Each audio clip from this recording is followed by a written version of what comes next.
Hello everyone, in this video I will show you how to fix can't reach this page in net e-resource not found error in Windows 10 and Microsoft Edge browser.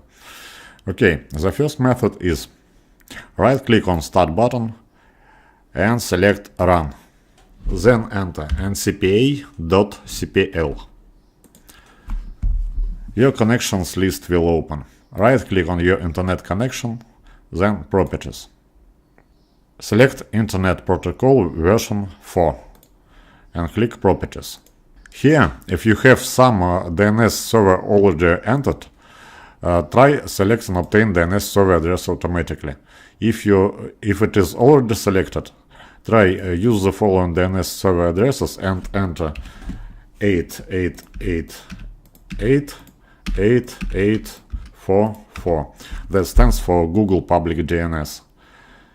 Click OK, close, then run command prompt as administrator.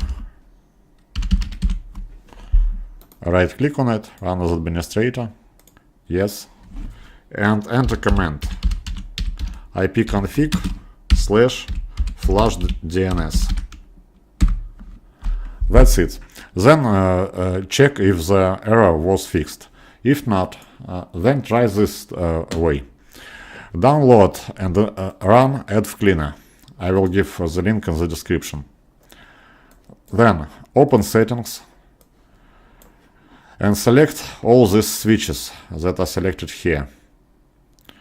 Then go to Dashboard, click Scan Now, and after your computer was scanned, clean it, restart the PC, and check if the error was fixed. That's it. Thank you. Goodbye.